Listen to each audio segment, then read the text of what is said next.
Hey guys, it's Lee, and I am excited to be here today because I have a very exciting couple of things to talk about. One of the questions, before we even get started, one of the things that this week has just been fantastic for me because yesterday, which was Monday, I was talking to one of the DoubleStackers who told me that he won like I think $24,000 or $25,000 worth of business over the last 3 weeks. And then as I was replying to that email of his, he then told me that he actually just landed another $9,000 project this morning. So that was over like $34,000 over the past couple of weeks for him. And then this morning, I was actually on the phone with somebody and got another email coming through, and yet another DoubleStacker landed a $24,000 project. So it's been a great week. I love talking about that kind of stuff. I love hearing that kind of news. It really just makes my day. And just kind of wanted to get on here and share that with you guys this morning too. And also we're going to be talking about customer service, because customer service is one of those things that comes up a lot. And like a lot of times people try to differentiate their business and win clients through just having just outstanding, amazing customer service. And so I want to talk about that today because sometimes, depending on what we mean when we say customer service, sometimes customer service can be the kind of thing that really kind of ruins your business and actually hurts your clients more so than benefits them. And so that's kind of what we're going to be talking about. And why don't we go ahead and just kind of dive into it? So there's a couple of things that I want to actually mention before we get too deep into it. One thing is, if you're watching live and you want to kind of interact and have a question, go ahead and leave a comment there or post a comment, and then I will be keeping an eye on that and try to interact as we go.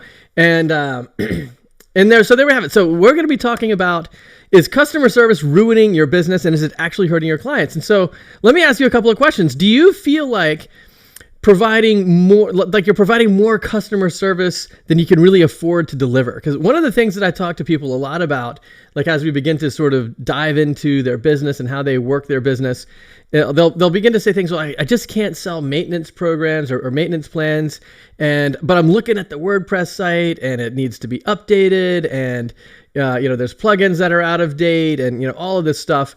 So I just do it. I just do it because I have to do it, and they're not paying for it. But like if I don't do it, I feel bad about it, especially if it's somebody and that you see. And so trying to get all of that squared away, just as good customer service, but they're not paying for it. And so a lot of times that can be the kind of thing that's sort of a recipe towards burning you out. Now you can do that for the first couple of clients. Hey Wilson, it's good to see you. High five. Boop. And oh, look, there's Brian is here. Boop. And Bibby, David. Whoop. David Bibby. He likes to be called Bibby, and I like to say Bibby. So that's awesome. Emily joined. High five. Boop. So a lot of cool stuff going on here. Anyway, so one of the things that can kind of be burning you out is providing a higher level of customer service than your business affords you to actually deliver. And what that tends to look like is you onboard some clients and you start doing the maintenance work and the plugin updates and going above and beyond and all that stuff, even though they're not paying you to do it. And you do it because you feel like you have to. You feel like you're a good person. You want to do the best you can for your clients, but at the same time, you can't run a business like that. And if you like the first couple of clients, it's okay because it's you only have a couple of clients. How long does that take? But as you begin to scale, then what will happen is there's too many clients, and that free work begins to pile up to the point where it becomes unsustainable. And that's not good for you. It's not good for your clients. And ultimately things tend to fall apart. And so, hey, there's Jeffrey. He wants in on this. Hey, Jeff, boom, high five to you. So that's one of those things. It's like if you feel like that business structure that you have is sort of ballooning into a situation that's unsustainable, obviously that's bad for you because you're burning yourself out, but it's also bad for your clients too. You might think that you're delivering a higher level of service and doing them some favors by kind of doing this free work kind of proactively on their behalf, but if you can't stay in business, then nobody's going to be there to help your clients. And so it's actually in your client's best interest if you actually are able to stay in business. And so that's kind of one of those areas where customer service can kind of spiral out of control. So Another thing too is like, do you feel like you're trying to differentiate yourself with this high degree of customer service that your clients wouldn't experience if they were working with somebody like on Upwork or Fiverr or overseas or someone else that just doesn't have the degree of customer service that you do? Do you feel like that's the kind of thing that you're using to differentiate you? Because a lot of times that's kind of like the number one thing. Like I'll get on the phone, we'll be talking about like, well, what is it? What do you have that's different and better that sets you apart from everybody else? And almost all the time, the conversation kind of falls back towards, well, I do a lot of great work. I do customer service. I'm always available. All of the things that are providing a good experience for the people that you work with. That's the main thing that really differentiates you.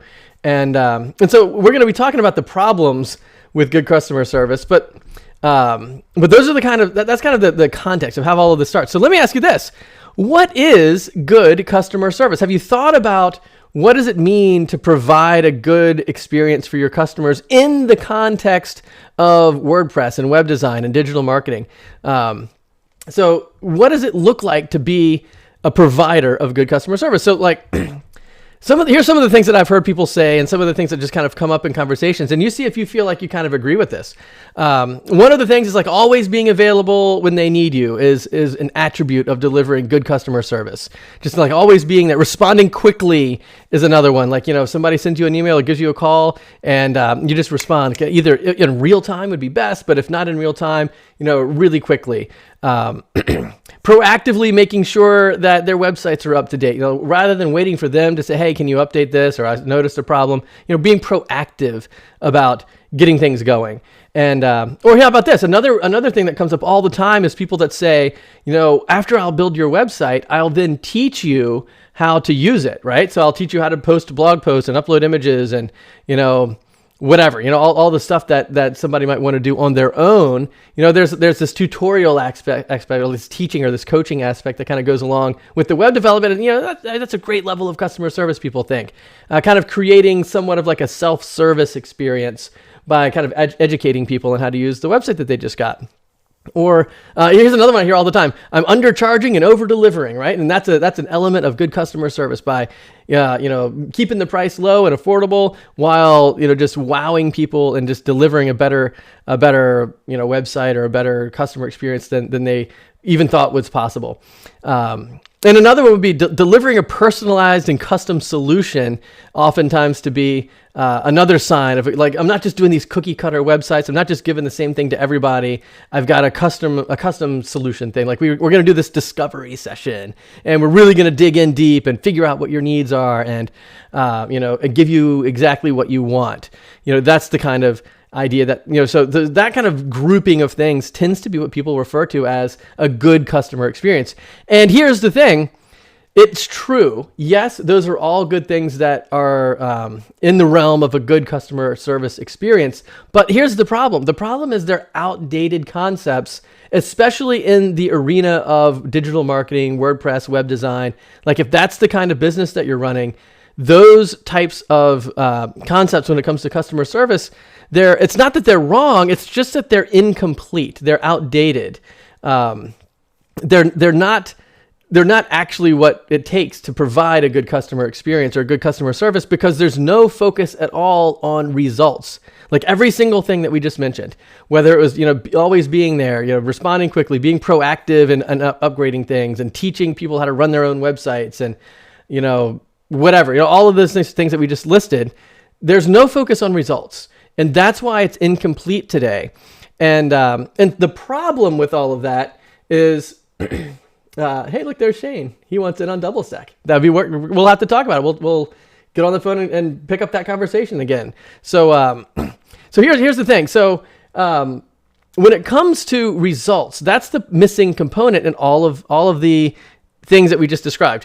And here's why it's a big problem. It's a big problem because if you're using good customer service to differentiate you from all of the other low-cost alternatives, and whether that's having your client build a Wix website or having them go on Squarespace or Upwork or Fiverr or just hire a cheaper developer from Craigslist or who knows where, if what you're trying to do is differentiate yourself from those other alternatives and a good customer experience, good customer service, really caring, being a nice person. Like those are the things that you're using as your primary tool to differentiate you from all of those other things.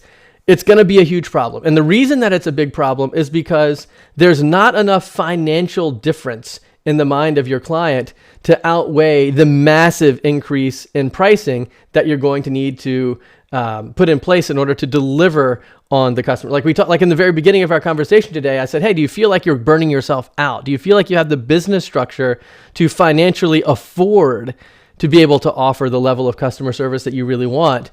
And this is the reason that it's almost always a problem, is because the answer tends to be no. The answer tends to be, I'm doing it for free because my clients haven't signed up for a maintenance package and those types of things. And so, so if you're using customer service and that customer experience as your primary differentiating factor for why it's good to work with you instead of somebody else, you're not going to be able to onboard clients at the prices that you need. Because if you say, I'm coming to the table charging 5 or 10 times more than everybody else, your client's going to immediately just say, well, customer service or not, I just can't afford, that's too expensive, I can't afford that. And you've priced yourself out of the market because a good customer experience alone is not enough to justify charging 5 or 10 times more. Like if someone's going to charge like $800 or $500 to build a website, and you're going to charge $5,000 to build a website, there's, customer experience alone is not going to make up that $4,500 difference. That's just it's going to blow you out of the market with a price tag like that. Now, one of the things that I would recommend is, like, if you're kind of new to this group or you're kind of interested in, how does all this work? Check out the interview that I just did with Amy. I just posted in this group a couple of days ago. It's also at doublestack.net. You can see the interview with her there. She literally 10x'd her pricing, and she used to sell $500 websites and is now successfully selling $5,000 websites. And she lives in Idaho, right? So it's not like she lives in New York City or San Francisco or Orlando or any of these big tech hubs. She lives in Idaho. And so a lot of times people will say, well, my customers, the people that live around me or where I am, they can't afford to spend $5,000 on a website. And of course, and that's the symptom. So like if you're hearing someone say, I can't afford a $5,000 website, then what you're noticing is they don't think it's worth $4,500 to have a good customer service experience, right? They need results. That's the big thing. So here's some of the problems with this old approach. It doesn't win clients anymore. Like it used to win clients because it used to be the case that everybody was building these great websites, and the main differentiating factor was whether or not you had this good customer experience. But that's the problem. Like today, the price of the websites, the price of the technical services are just going down and down and down, and you're not able to make up the difference in terms of the price point that you need to be able to deliver your best work with customer service alone. So the first problem with this old approach of differentiating yourself by providing good customer service without the focus on results is it just doesn't win clients. And of course, at that point, you don't have a business structure that will allow you to stay in business, and ultimately, that's bad for you and your clients as well. And here's another thing, another really big point that often goes overlooked with this customer service first experience approach to winning high value clients is that you're not leveraging all of your experience and all that you could be delivering. And so there's basically three big problems, right? So the first one that we just talked about is the money's not there to do your best work. So you can't afford to deliver the kind of experience you want to while also trying to stay in business and paying the bills. The second is the client doesn't know what to ask for anymore. That's one of the big problems. So like if you feel like your main, the way that you structure a client meeting is to just be the best at serving them and caring for them and doing exactly what they say, and you're treating the experience kind of like you would if you were running like a restaurant or like a hotel or something like that. And like, because when you go to a restaurant, you're not really in the restaurant for results, right? You're not there for results. You're there for a nice experience. You want people to be nice to you. You want them to bring you drinks and food, and you want it to taste good. And you want that experience to be as fantastic as possible. And so the old concepts that we were just talking about doing, providing good customer service in the context of a restaurant or a hotel or on a vacation or something like that, is great. It still applies. It's still the way that you want to run your restaurant if that's what you're doing. But when it comes to digital marketing, especially with WordPress and web design and those types of things, it doesn't work anymore because our market has shifted into a different position now where it's not just about feeling good and having these discovery sessions and these breakthrough sessions and feeling happy about the meeting. And that's what the big problem is, because when you come with the mindset that you're going to provide this great customer experience in that old context, in the context of just trying to do your best work, being proactive, undercharging and over-delivering, in that context where you just want to have your client tell you what they want and then you do the best job you can delivering on that. That is the paradigm for like a local restaurant. You go there, you tell them what you want, and then you hope that they do a very good job delivering that, right? So you order yourself some tacos and you hope they're the best tacos you ever had, right? That kind of idea.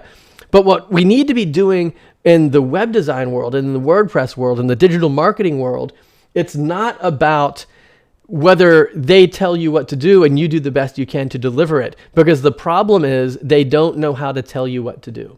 That's what the issue is. So if you're putting the burden of success on the shoulders of your clients when you run your client meetings, you're in a low ticket situation. You're in a situation where you're just not going to be able to charge very much for your work, even if you deliver fantastic work. And the reason why is because it's not about the work, and the clients aren't going to know how to make the right requests. They're not going to know what to do. And what you should be doing instead is you should be leveraging all of your skills, all of the knowledge that you have, all of the experience. You should be showing up with leadership, with genuine integrity, and present a solution that's better than they could come up with on their own, right? That's the idea behind the results-oriented new approach to providing a better customer service experience for your clients. So it's a better approach to do it this way. So if you show up with leadership and you begin to differentiate what you're offering in a way that is just fundamentally different from everybody else by providing the path to success that your client would otherwise would not be able to come up with on their own. If you were the one saying, presenting things they've never heard of before, giving them access to tools and platforms and skills that they didn't even know existed, and doing it in such a way where it's driving results for their business, that's the type of experience customers really need.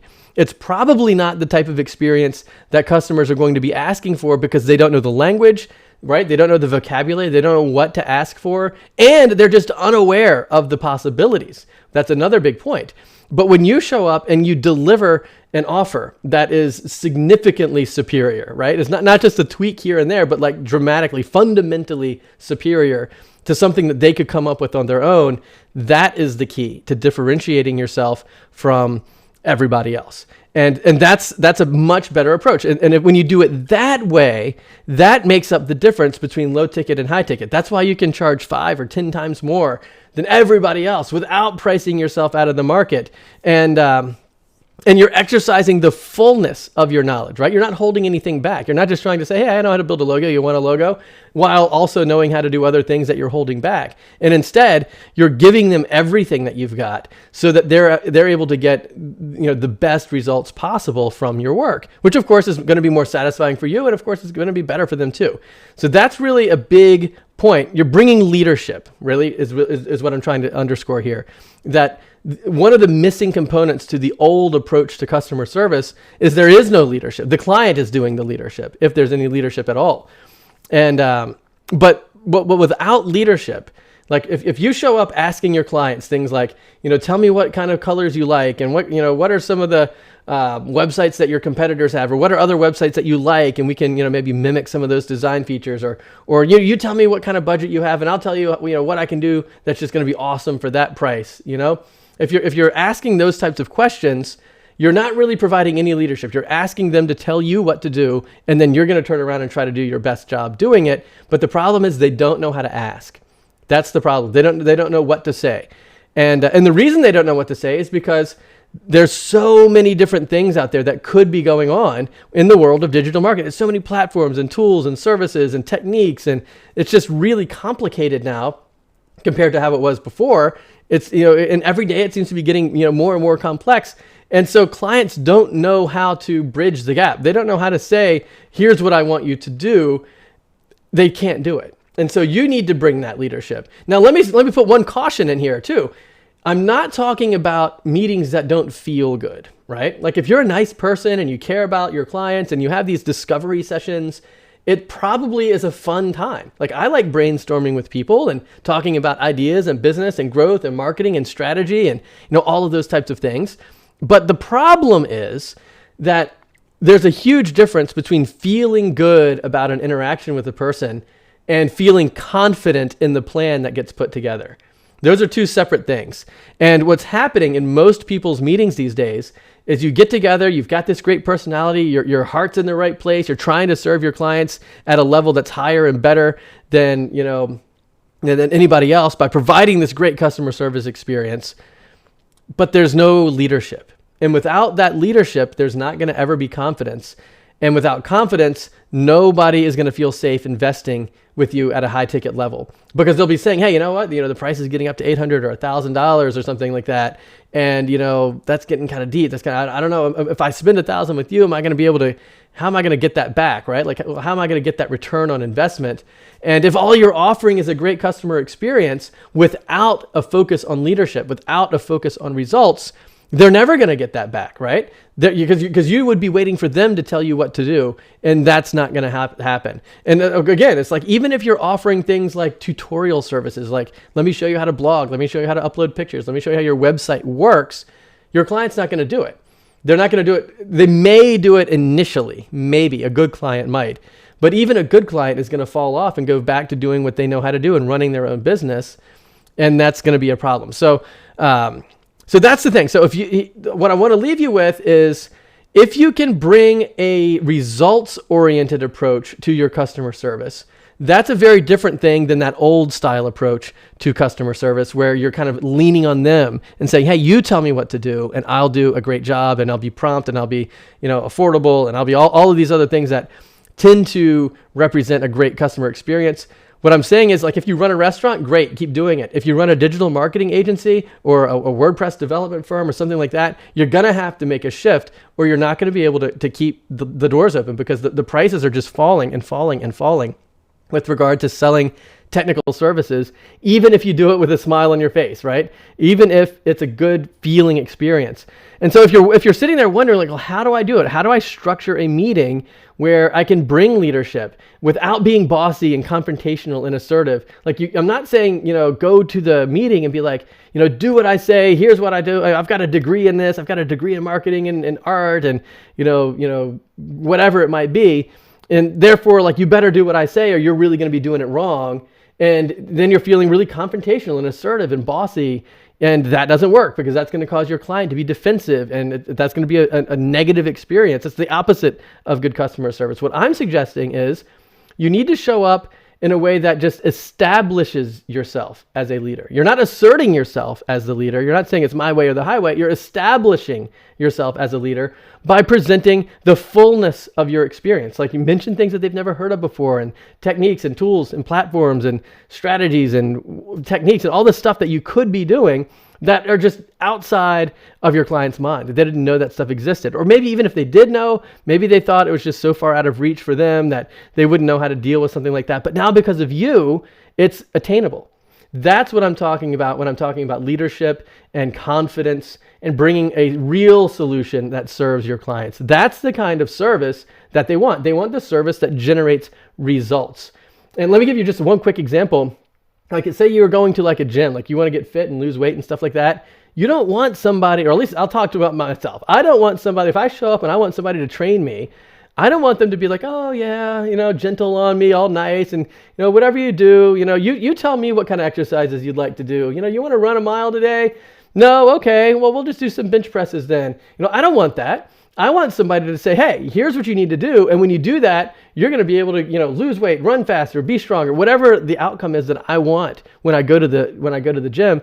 I want someone to say, here's what you do, and if you do that, you're going to get the results that you're looking for. That's the kind of customer service that we want. We want gym style customer service, not restaurant style customer service when it comes to running your web agency. And when you do that, you're going to be able to charge 5 or 10 times more than everybody else because you're offering a fundamentally different service.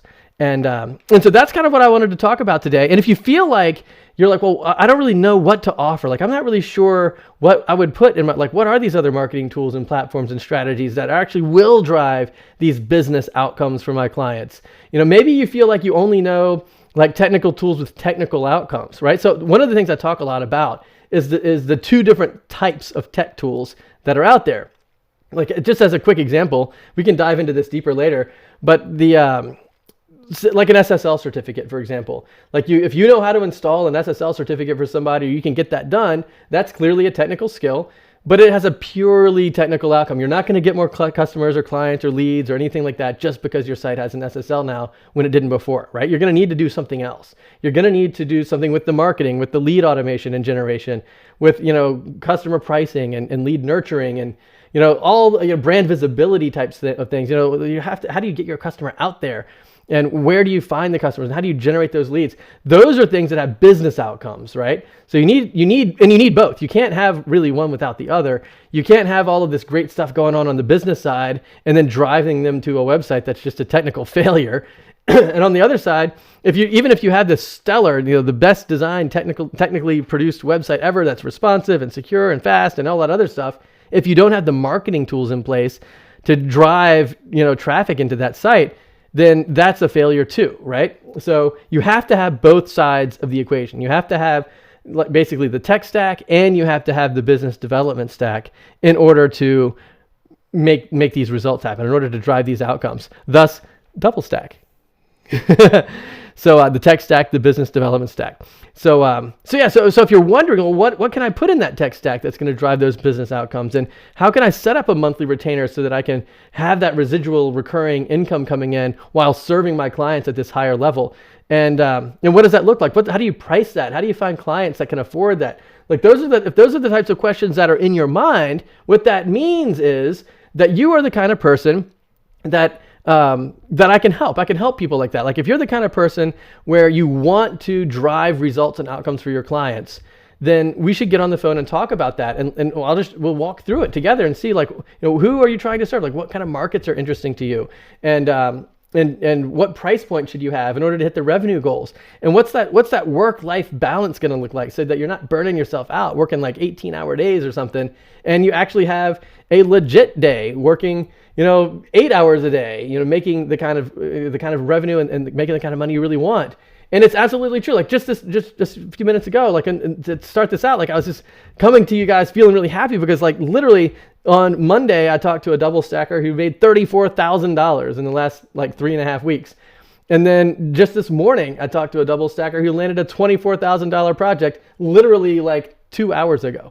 And so it's absolutely the case. And we just talked about Amy, who's shifted her pricing from $500 to $5,000, even in Idaho, right? Even if you feel like the types of businesses around where you are just kind of startups or mom and pop shops or whatever, the reason that those types of people are feeling like they can't afford these higher services, higher price points, tends to be because of this using customer service to differentiate a $500 website from a $5,000 website. And customer service doesn't cut it. Not anymore, at least. So if you're kind of thinking this through and you're like, well, what do I put in these proposals? How do I structure that? How do I run a meeting like that? How do I find these clients? Let's get on the phone for free for 45 minutes and talk about it and really dial this stuff in. So head over to doublestack.net/call and you can find a time that will work for you. You'll see my calendar, and that's like my personal calendar. It's like you and me specifically. It's not like anyone else that I work with or anything like that. It's just the two of us. We'll get on the phone for 45 minutes and we'll explore exactly, where you are right now with your business, what you feel like's working and what's not working. And then we'll talk about where do you want to be? Like, what kind of vision do you have for the type of revenue that you're generating? The type of, how many hours does it take to do that? What are the lifestyle implications of that? How do you get your marketing in place? Like maybe you're the kind of person where you know of business owners, but they're also like your friends. Like maybe you go to church with them, or maybe you work out at a gym with them, or maybe they're like in a yoga class with you, or maybe they're just friends of yours from the past, or maybe they're your wife's friends or your husband's friends. And there's a relationship there already where you don't want to mess that up. And therefore you feel kind of uncomfortable kind of saying, hey, do you want a website? Let me show you what I can do kind of thing. Well, we can fix that. Like we can absolutely fix that so you can have these fun and energizing conversations with people that you know and that you can help. So that's the kind of stuff we can talk about. Head over to doublestack.net/call, book that time. And right after that, you'll see a little form. Fill it out real quick. It's got, I'm asking you about like a link to your website, a little bit of information about your business. And that way I can be prepared when we get on the phone and really drive as much value into that 45-minute conversation as we can. And then there you go. So you're going to come away with new insight with regard to what you should be charging. How do you structure those proposals? How do you generate recurring revenue?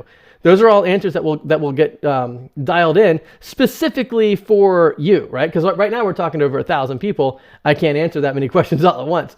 So that's why we do these one-on-one calls to see like what does your marketing look like? What do your clients look like? What does your skill set lend itself to do? Those are the types of questions we'll be answering. So head over to doublestack.net/call, doublestack.net/call, and pick a time, and we'll get on the phone and make this happen. All right, guys, let me check to see if there's any. Got these two screens going. Gonna check to see if there's any questions. All right, yes. So it looks like we're good to go. All right, so check out the podcast if you want to get these sessions kind of on the go. Check that out, and you can check them out at iTunes, Spotify, Google. All that's there. If you're listening to this on a podcast, you want to be part of this live so you can get some questions answered and we can kind of interact real time, head over to Building High Value WordPress Sites, join that Facebook group, and we get here together every Tuesday at 2 o'clock Eastern. So awesome, guys. Great talking to you, and look forward to catching up with you next week. Take care. High five for you.